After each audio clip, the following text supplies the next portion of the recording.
Welcome back to Cyberspace. I'm your host, Leslie Poston. In this special episode, we're diving into the psychology of stochastic terrorism. It's a term that might sound abstract, but it has deadly real-world consequences. This week, Charlie Kirk, a political pundit, podcaster, and founder of Turning Point USA, was shot and killed during a university event in Utah. The online and offline reaction was swift and polarized. As with any death of a public figure who promoted violent viewpoints, people grappled with their emotional reactions versus societal norms, asking themselves, should people feel empathy? Should people condemn violence categorically? What do people do with the fact that Kirk was widely known for rhetoric that praised gun violence, demonized marginalized groups, demonized empathy, called for public executions, and dismissed the humanity of others? This isn't an episode about justifying violence or justifying hate. It's an episode about understanding our reaction to extreme violence, because the words we use, the ideas we amplify, and the people we platform all shape the psychological landscape we experience. And when that landscape is filled with threats, dehumanization, and moral disengagement, violence becomes not just likely, but inevitable. Let's explore how that happens. Stochastic terrorism is a term that describes how public figures use mass communication to incite violence indirectly. The key word here is plausible deniability. The speaker doesn't explicitly call for harm. They simply describe their targets as other, framing the targets in ways that make violence seem righteous, necessary, or inevitable to the speaker's audience. The term itself comes from the mathematical concept of stochastic processes, events that are statistically predictable in aggregate but random in their specific occurrence. Applied to terroristic language, it means that while we can't predict exactly when or where violence will occur, we can predict that it will occur when certain messaging patterns reach sufficient saturation. Researchers in the field of threat assessment have documented how this works. They found that stochastic terrorism requires several key components: a public figure with a platform, inflammatory rhetoric that dehumanizes targets, ambiguous language, and an audience primed to view violence as justified. It's the repeated use of phrases like, "they're coming for your kids," or "this is a war," or "we're under attack." It's framing teachers as groomers, immigrants as invaders, trans people as monsters, and progressives as enemies of the state. None of these words are explicitly saying "go kill," but statistically, some listener eventually will. The psychological mechanism here draws heavily on loaded language, words that carry emotional weight beyond their literal meaning, creating mythological thinking where complex social realities get reduced to simple, emotionally charged symbols. It's not just Kirk. It's endemic within the right-leaning podcast space and even in the Republican Party. Even Trump has done this repeatedly. Recall when he told the Proud Boys to stand back and stand by on January 6th, or when he said there would be big problems if he were indicted. These are all classic examples of rhetorical dog whistles, another component of stochastic messaging. Marjorie Taylor Greene's implications about Second Amendment solutions follow the same pattern. The rhetoric operates through what Lakoff calls framing, the cognitive structures that shape how we understand events.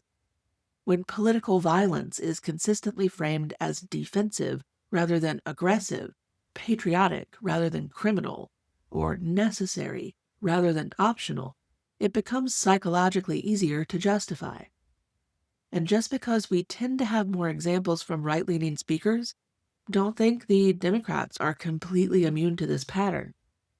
You can hear similar dynamics in the way some Democratic leaders and pundits reframe a problem as anti-Semitism anytime anti-Zionism is mentioned, even though anti-Semitism often something else entirely, or in the way Democrats largely reject anti-genocide movements, or the way they encourage people to see protesters as an other and encourage police to use violence against them, despite clear violations of their right to protest. However, here in the States, the scale, organization, and explicit nature of stochastic messaging is overwhelmingly concentrated in contemporary right-wing political discourse. This isn't just about what's said, it's about how it's said, to whom, and within what psychological ecosystem.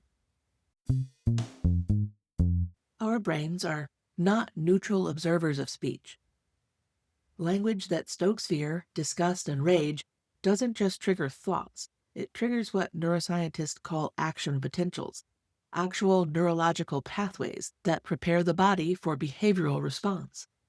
Research shows us that when someone experiences what they perceive as morally justified disgust or fear, their brain literally prepares for physical action against the perceived source of danger.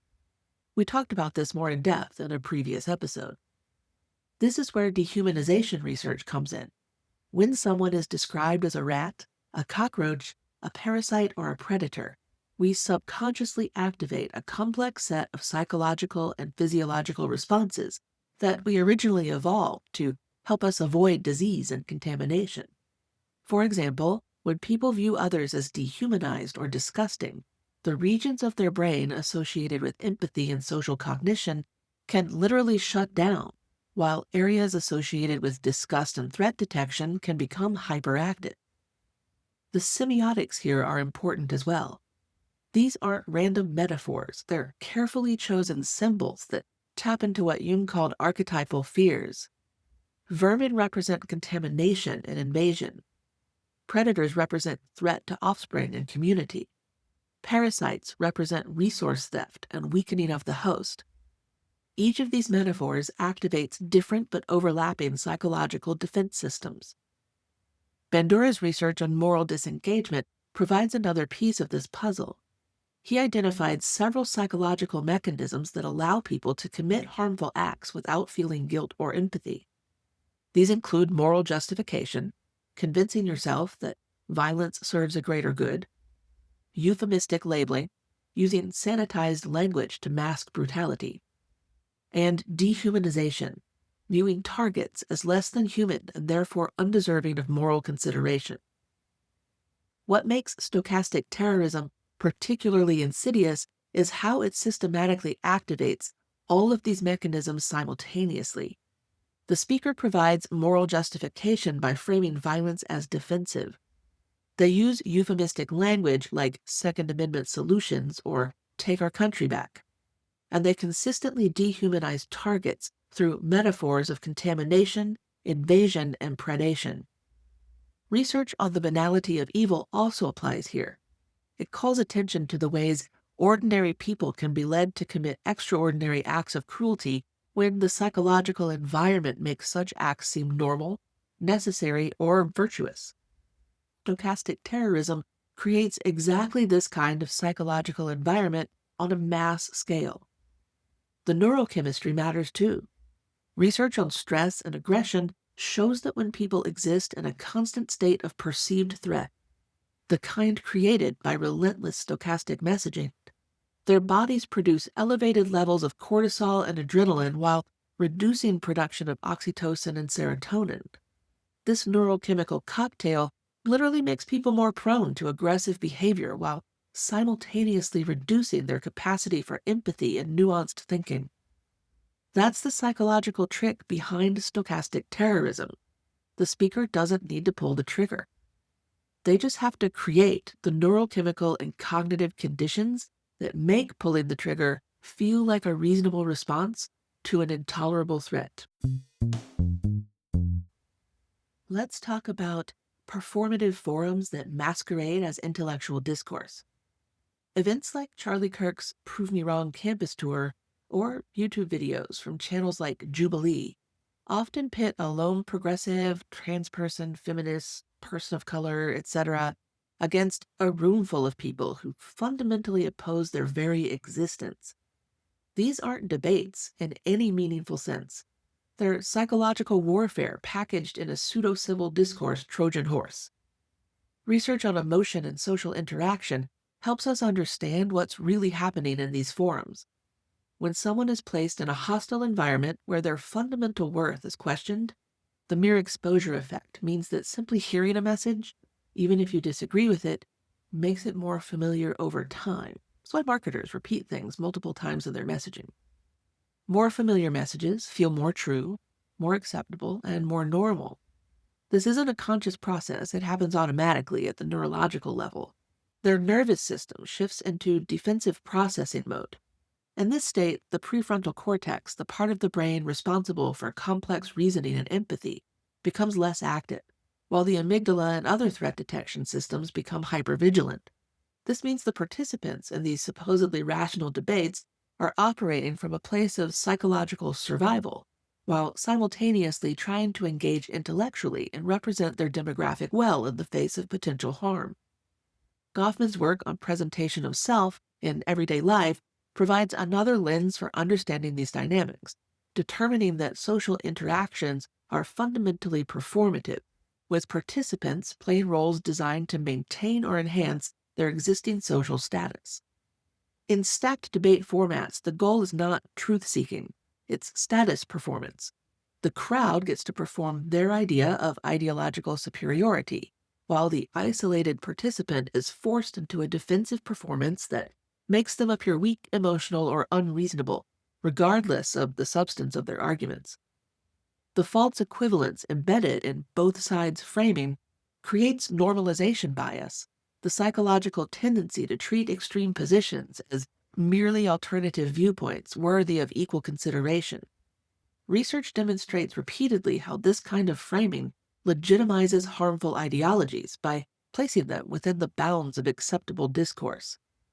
When someone's basic right to exist or to access fundamental human rights is treated as a debatable proposition, the very act of the debate becomes in itself a form of violence.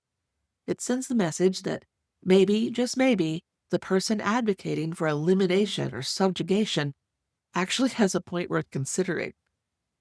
This psychological priming makes actual violence seem like a reasonable escalation of an ongoing intellectual disagreement, rather than a fundamental assault on human dignity. The research on moral foundations theory shows that different political groups prioritize different moral foundations: care versus harm, fairness versus cheating, loyalty versus betrayal, authority versus subversion, or sanctity versus degradation. And when debates are structured around the assumption that all moral foundations are equally valid, they create a psychological environment where harm to outgroups can be justified through appeals to in-group loyalty, traditional authority, or cultural sanctity. This is why platforming hate through civil debate is psychologically naive at best and actively harmful at worst. It doesn't challenge extremist views, it normalizes them while simultaneously traumatizing their targets. Stochastic terrorism thrives in a carefully constructed echo chamber. The contemporary right-wing media landscape, from Fox News to OAN to podcasts and social media feeds, creates an immersive, emotionally charged environment designed to keep audiences in a constant state of threat perception. Research on algorithmic amplification shows how digital media platforms function as inactive technologies, systems that don't just transmit information, but actively shape behavior through repeated exposure and reinforcement. The right-wing media ecosystem has weaponized these mechanisms to create self-reinforcing cycles of threat perception that grow more intense over time. The ecosystem uses repetition, sound bites, memes, and humor to obfuscate hateful messages, while simultaneously making them more memorable and shareable. Tucker Carlson's long-running commentary on replacement theory, for example, provides a perfect case study. The idea that white Americans are being deliberately replaced by immigrants isn't just false and racist, it's deadly.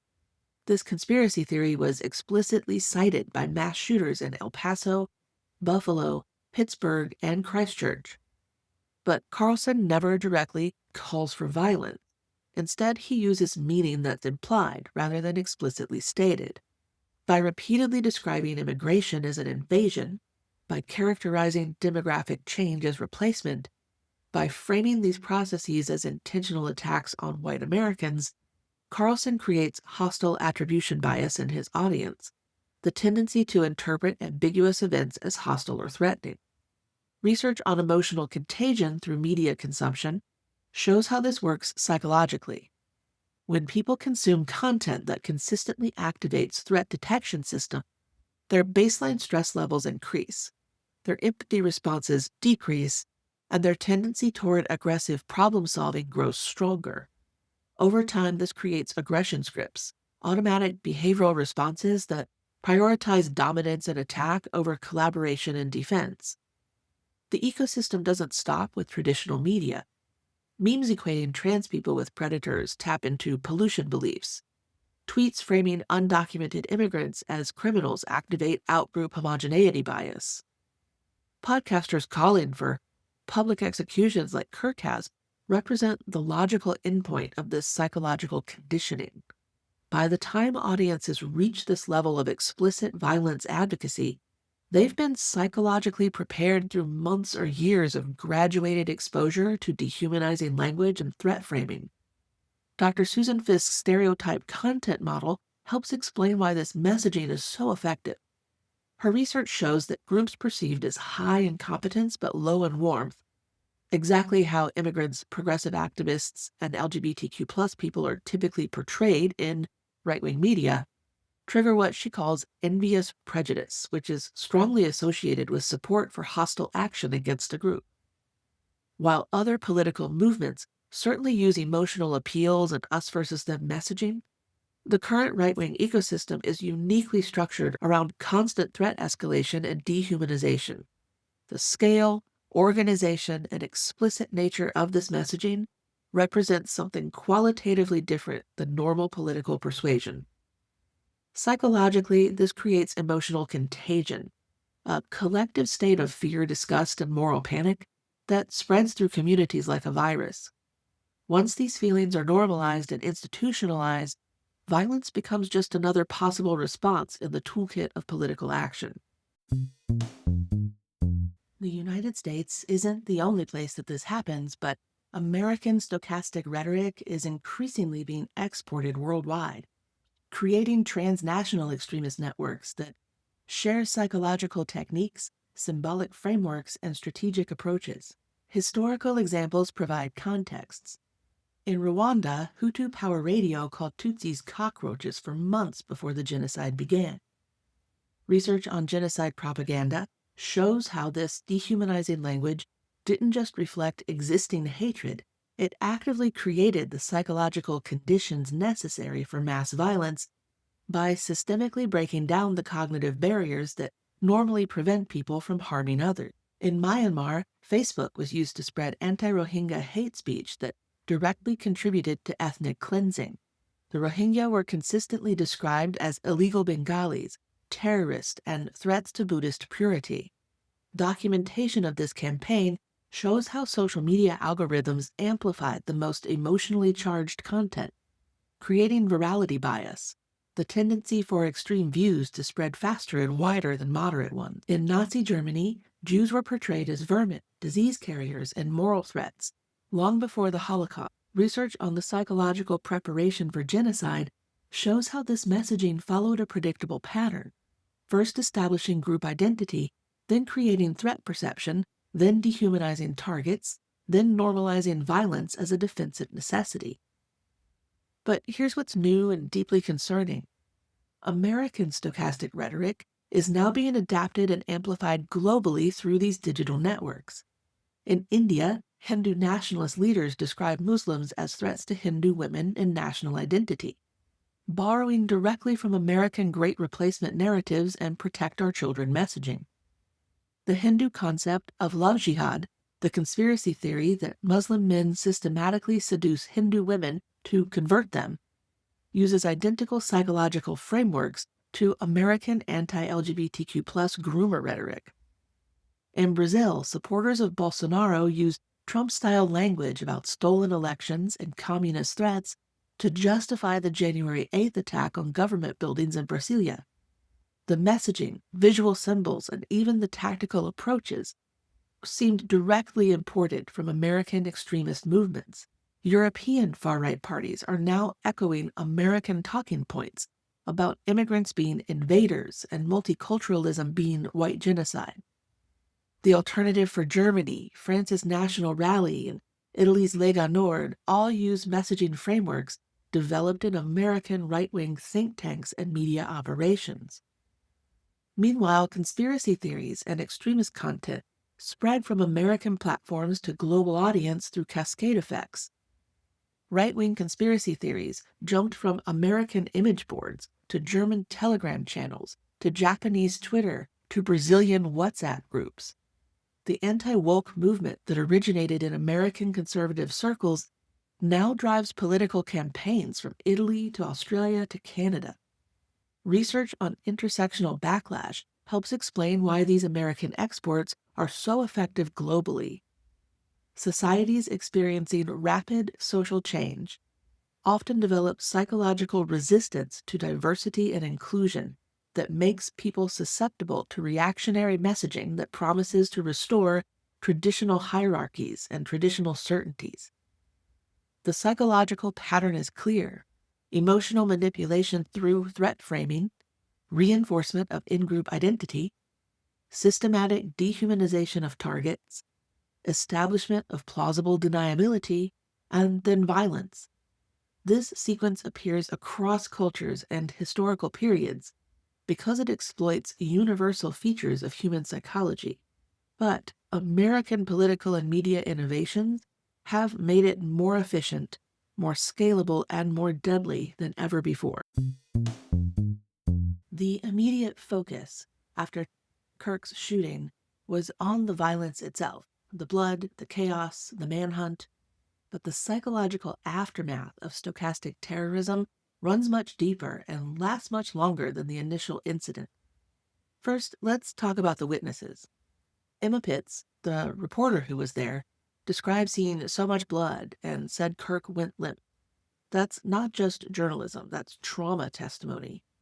The 3,000 or so people who attended the event, the students who ducked for cover, the security personnel who rushed in, even Kirk's children who were in attendance.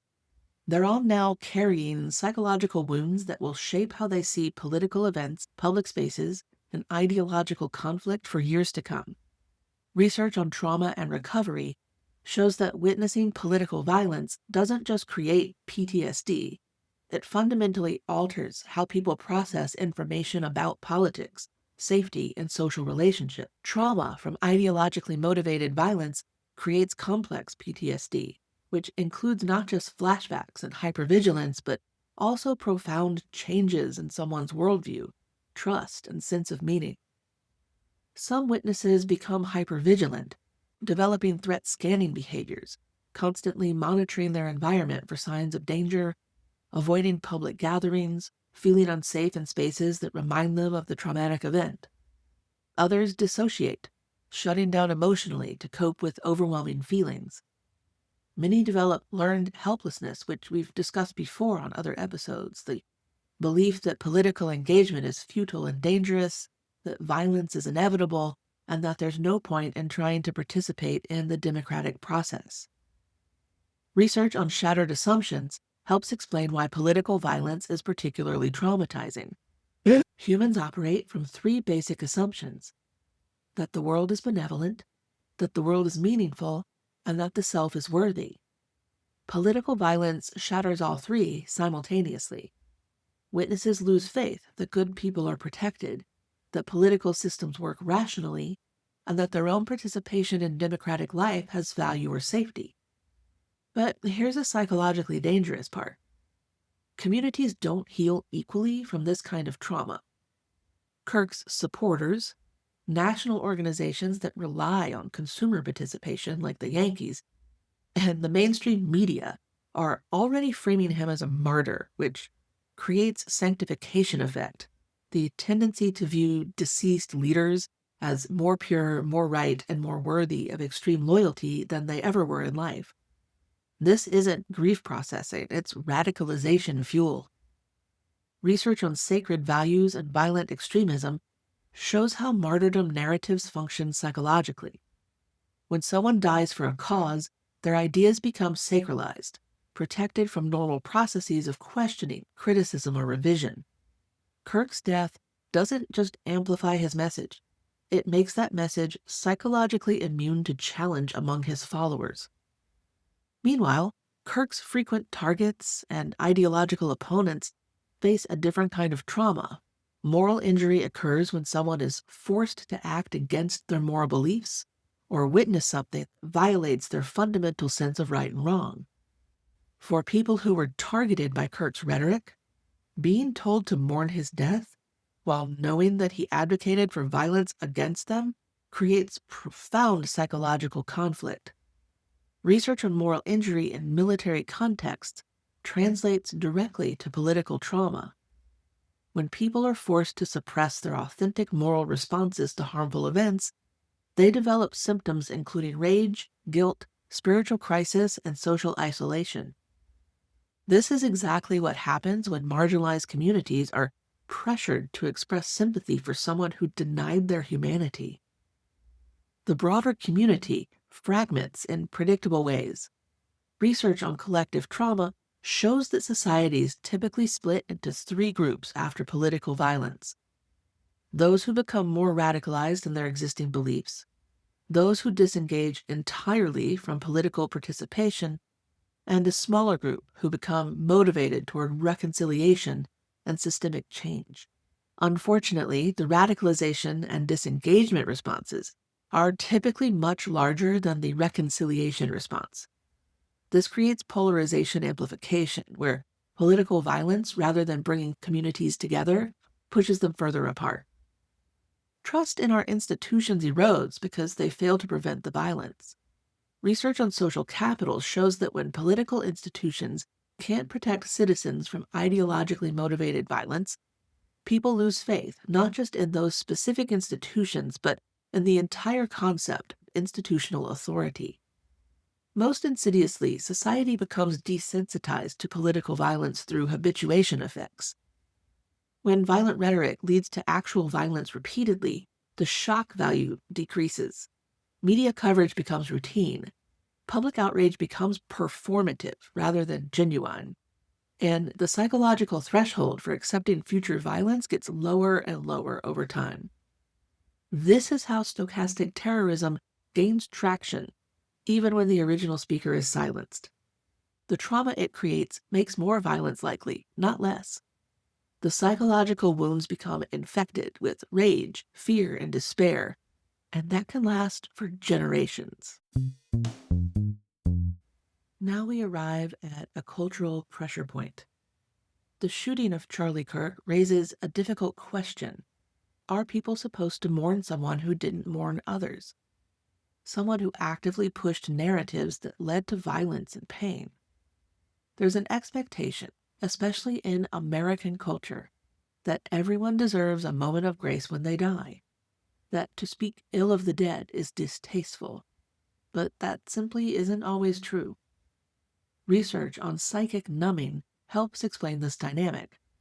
Human empathy is tricky. We can genuinely care about individuals, but our emotional systems get overwhelmed and in some cases shut down when confronted with large-scale suffering. This is why people can feel deep sadness about one person's death while remaining relatively unmoved by statistics about mass casualties. But empathy isn't just limited, it's also reciprocal. Neuroimaging research shows that empathy requires shared neural representations. Our brains literally mirror the emotional states of others, but this mirroring only occurs when we perceive the other person as part of our moral community. When someone spends their career systematically excluding others from moral consideration, describing them as subhuman, threatening, or deserving of violence, they're not just expressing political views, they're actively working to break the neural mechanisms that make empathy possible. We talk about authoritarians' relationship to empathy in another episode. You should check that out. When people do this, they're teaching their audiences to shut down the very brain systems that could generate compassion for their targets. Research on emotional labor becomes relevant here as marginalized groups are often expected to perform the emotional work that benefits their oppressors. Smiling when insulted, staying calm when threatened, expressing gratitude for basic human dignity. The expectation that people should mourn Kirk falls into this pattern. Asking someone to empathize with the person who denied their humanity isn't healing. It's a form of psychological violence. It forces them to suppress their authentic emotional, rational responses and perform emotions that serve others' comfort rather than their own healing. This doesn't mean celebrating death, but it does mean refusing to be coerced into silence about its context. Psychological realism requires acknowledging that empathy is reciprocal and has boundaries. When someone spends their career advocating for violence against specific groups, those groups aren't psychologically equipped to grieve that person's violent death in the same way someone else might. Butler's work on grievable lives provides a framework for understanding this. Butler argues that societies decide which lives are worthy of mourning and which aren't through complex systems of recognition and dehumanization. Kirk argued that certain lives, immigrants, LGBTQ+ people, progressives, weren't worthy of full moral consideration. He actively used his platform to make their suffering invisible, acceptable, or even necessary. When someone dies after spending their life making others ungrievable, it creates a profound psychological paradox. The very people he trained his audience not to mourn are now being asked to mourn him. That's not just hypocritical, it's psychologically incoherent. The research on moral emotions helps explain why this feels so wrong to so many people. Dr. Jonathan Haidt's work shows that humans have evolved emotional systems for detecting fairness, reciprocity, and justice. When someone benefits from systems of exclusion and violence, their own exclusion from sympathy triggers moral satisfaction, the feeling that justice has been served. This isn't callousness or cruelty. It's a normal psychological response to moral imbalance being corrected. The emotional system that makes us feel bad when innocent people suffer also makes us feel satisfied when harmful people face consequences. It's just your brain working as intended. Understanding this psychological dynamic doesn't require celebrating violence, but it does require acknowledging that empathy is not equally distributed, because harm is not equally distributed. When someone builds their career on denying empathy to others, they shouldn't be surprised when empathy is not extended to them. So what can people do to protect themselves and their communities from stochastic terrorism? First, we need to understand the warning signs. Stochastic rhetoric typically includes language that invokes existential threat. You'll hear phrases like, "they want to destroy our way of life," or "this is our last chance."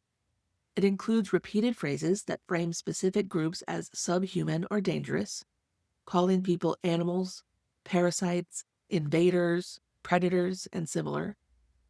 It includes calls to action disguised as metaphors or jokes, such as Second Amendment solutions, helicopter rides, or joking about violence.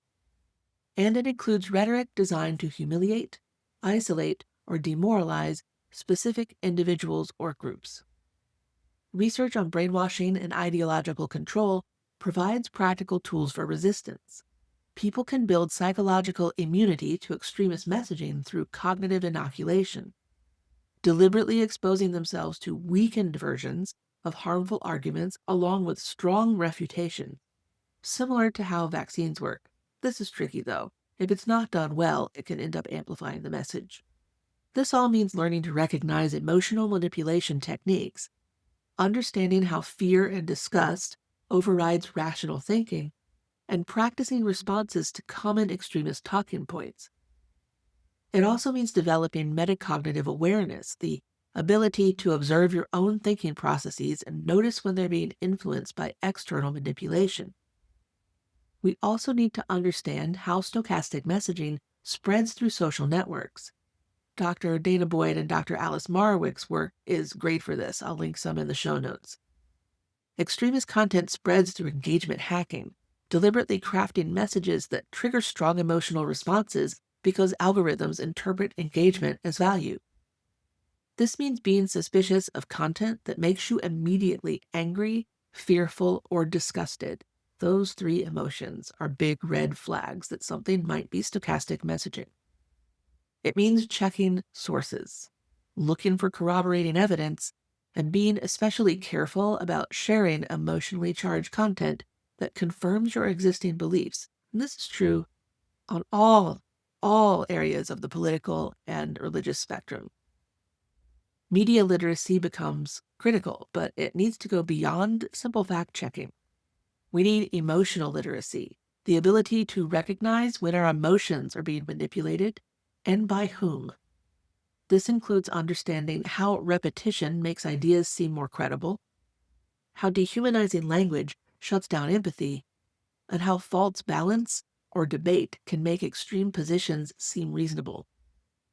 We talk a lot more about media, digital literacy, and AI media literacy in depth in a past episode that can help with this. We can demand better from media platforms, not just through regulation, but through individual choices about what we consume, share, and support financially. Money talks in America.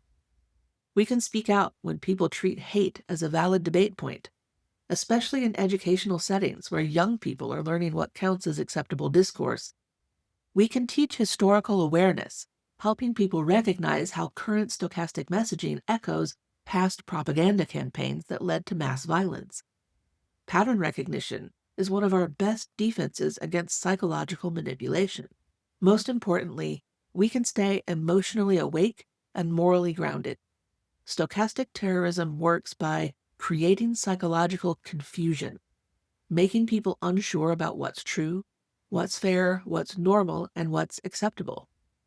Maintaining clear moral boundaries and trusting our authentic emotional responses to harm and injustice is essential for resisting stochastic messaging. We can also recognize the global nature of this threat. When American politicians use stochastic language, it doesn't just affect American politics. It provides a template for authoritarians worldwide.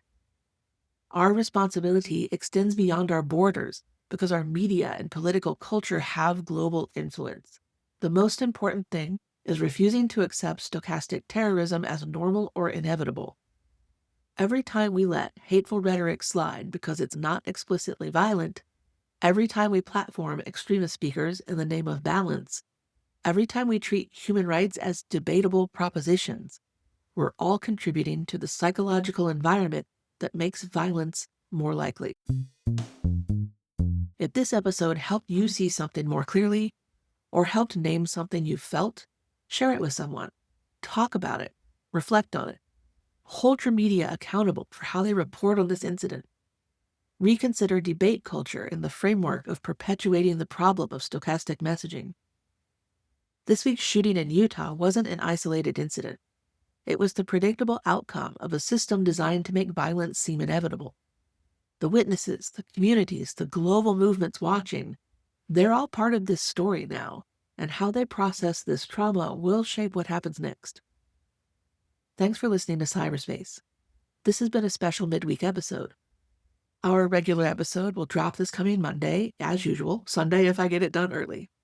This is your host, Leslie Poston, signing off and reminding you, stay curious, stay grounded, and subscribe if you want to hear more of what I have to say about why things are the way they are.